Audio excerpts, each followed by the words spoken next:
Everyone, मैं हूँ Nivedita JEE CNW NCC वाड़ी बनपुर और लेक्चर की इन सीरीज में हम देख रहे थे कंपोनेंट्स ऑफ WSP। तो अभी आज से हम देखेंगे माइक्रो प्रोसेसर। तो जनरली हम सब जानते हैं कि हमारे पास 3 अलग अलग कंपनीज की WSP सिस्टम है, जैसे कि फेवरी, नॉर एंड एक्सपर्ट। लेकिन उनमें भी जो फेवरी है उसमें 2 अलग अलग टाइप के सिस्टम्स हैं। फर्स्ट है KES या फिर जिसको हम ओल्ड वर्जन भी बोलते हैं, and another one is AEF G2। तो ये चारों माइक्रो प्रोसेसर हम 1 बाय 1 देखने वाले हैं।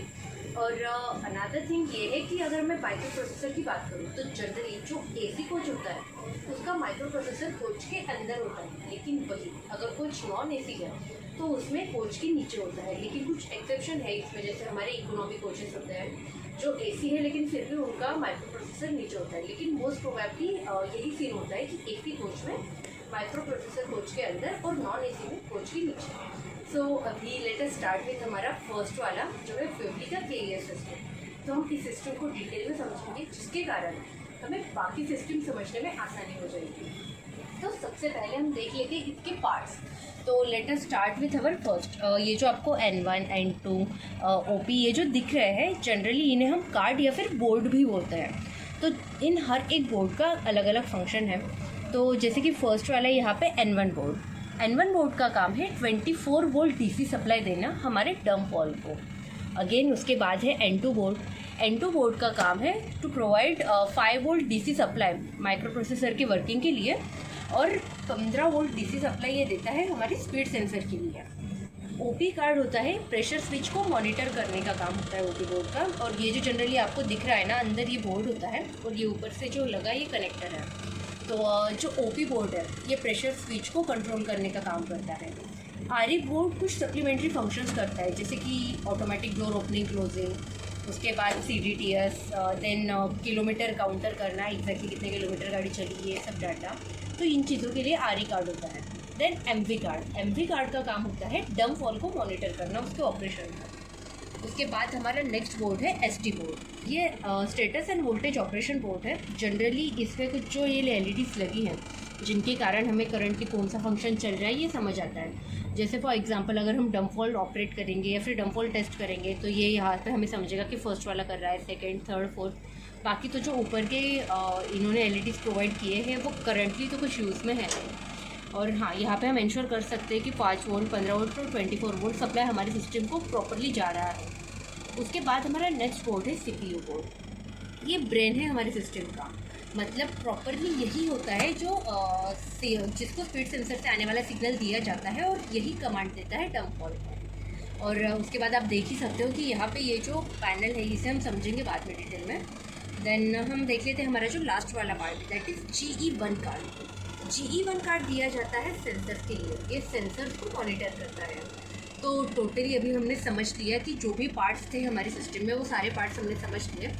अब हम देखेंगे CPU पार्ट जो है इसको डिटेल में। तो अभी जैसा कि हम बोलते हैं कि सिस्टम में जैसा हम बोलते हैं कि टोटली हम लोग हर ट्रिप में सिस्टम को चेक करते हैं कि वो फिट है या नहीं। तो हमें कैसे पता चलेगा कि एग्जैक्टली हमारी सिस्टम फिट है या नहीं? तो उसके लिए हम इसे हर ट्रिप में टेस्ट करते हैं। जैसे फॉर एग्जांपल यहाँ पे आपको 99 दिख रहा है, यहाँ पे अगर कोच में डिस्प्ले में आपको 99 दिख रहा है, दैट मीन्स कि हमारी सिस्टम फिट है। अगर फॉर एग्जांपल यहाँ पे 99 के अलावा कोई और कोड दिखता तो इसका मीनिंग ये होता कि सिस्टम में कोई इशू है या फिर कोई एरर है। तो अब मुझे एक बात बताइए, फॉर एग्जांपल अगर सिस्टम में कोई इशू है तो हम उसमें क्या करेंगे? हम ऑब्वियसली जाके उस इशू को अटेंड करेंगे। जब वो सॉल्व हो जाएगा तब हम फिर कोच को रिलीज़ करेंगे।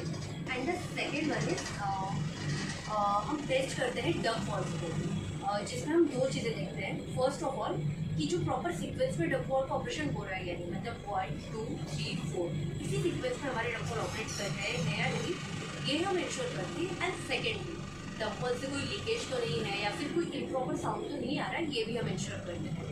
तो ड्यूरिंग एवरी ट्रिप मेंटेनेंस हम इन दोनों चीज़ों को इंश्योर करते हैं, यहाँ पे 99 बोर्ड और हमारे डंप वॉल को, जिसके कारण हमारी सिस्टम हेल्थी काम कर रही है या नहीं ये हमें पता चलता है। अब हम समझ लेते हैं हमारे CPU कार्ड की वर्किंग। तो सबसे पहले जैसा कि हमने डिस्कस किया कि अगर डिस्प्ले में कोड है 99, दैट मीन्स कि हमारी सिस्टम है फिट। लेकिन अगर यहाँ पे अदर देन 99 कोई और कोड है, जैसे कि 72 है, 73 है, 95 है, तो इसका मीनिंग ये हो सकता है कि सिस्टम में कुछ खराबी है।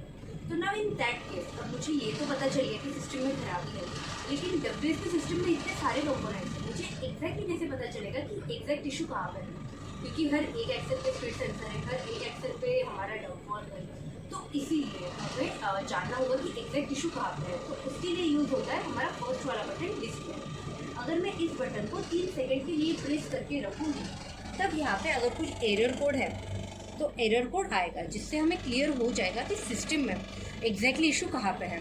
अगर फॉर एग्जांपल 41 आया, दैट मीन्स कि 4th एक्सेल के स्पीड सेंसर पर इशू है, तो तब मैं जाके उसको अटेंड करूँगी। देन उसके बाद हमारा सेकेंड बटन है टेस्ट। जैसा कि हमने डिस्कस किया कि हम डंपॉल को टेस्ट करते हैं, तो उन्हें कैसे टेस्ट करेंगे, तो इसके लिए जब मैं इस बटन को 3 सेकंड तक प्रेस करूँगी, तब ये अपने आप डंपॉल ऑपरेट करना स्टार्ट करेंगे। तब मैं नीचे से चेक कर सकती हूँ कि एग्जैक्टली कौन से वाले डंपॉल ऑपरेट कर रहा है या नहीं, कहीं पे कोई इशू है या नहीं। अभी देखिए यहाँ पे ये बटन लगा, दैट मीन कि फर्स्ट वाला डंपॉल अभी ऑपरेट कर रहा है इस प्रकार। अब सेकेंडली मैंने बोला कि जैसे एरर कोड आते हैं 2 टाइप के होते हैं, एक होता है 72 और दूसरा होता है 73। तो अगर फॉर एग्जांपल 72 to 73 है, दैट मीन्स कि परमानेंट इशू है। लेकिन अगर 95 है, जैसे कि कहीं के वायर या फिर कोई इशू था जो आगे चला गया, लेकिन सिस्टम ये इशू हमें बताना चाहती है ताकि हम उससे जाए और अटेंड करें, तो for that purpose error code आता है 95। तो अब जब एरर कोड 95 आएगा, मैंने सिस्टम देखी, चेक की, तो अब मुझे पता है कि मैंने उसे अटेंड किया, लेकिन सिस्टम को नहीं पता कि मैंने अटेंड किया है, तो इसलिए हम उसे क्लियर करते हैं, ताकि क्लियर करने के बाद सिस्टम 99 हो जाए, ताकि हम उसे यहाँ से भेज सकें। और फिर नेक्स्ट स्टेप में अगर अगेन 95 नहीं आता, दैट मीन्स कि हमें ये चीज़ क्लियर है कि सिस्टम में कोई इशू नहीं है। अगर इनकेस डिस्प्ले कोड आता है 95, तो उसके बाद हम उसे क्लियर कर सकते हैं, और उसे क्लियर करने के लिए ये क्लियर वाला थर्ड वाला बटन है। जब मैं इसको प्रेस करूँगी तो जो भी वहाँ पे डिस्प्ले कोड होगा या फिर एरर कोड होगा वो चला जाएगा। लेकिन अगेन ये चीज़ मैं रिपीट करना चाहूँगी कि हम सिर्फ 95 को क्लियर कर सकते हैं, 72 या 73 को हम क्लियर नहीं कर सकते। देन फोर्थ वाला बटन है डोर टेस्ट, जो कि जनरली तेजस एक्सप्रेस जैसी गाड़ियों में लगा हुआ है। हमारे नॉर्मल LHV कोचेस में इसकी ज़रूरत नहीं पड़ती। और जो लास्ट वाला बटन है X, यही किलोमीटर काउंटर, दैट मीन्स कि ये कोच लगने के बाद से आज तक कितने किलोमीटर चला, ये हम चेक कर सकते हैं with the help of this button. तो ये तो हो गया माइक्रो प्रोसेसर हमारी फेवली की KES सिस्टम का। तो अब हम नेक्स्ट वीडियो में देखेंगे फेवली की AEF J2 सिस्टम का माइक्रो प्रोसेसर, उसके बाद डॉर का एंड एस्कॉर्ट्स का। So thank you so much.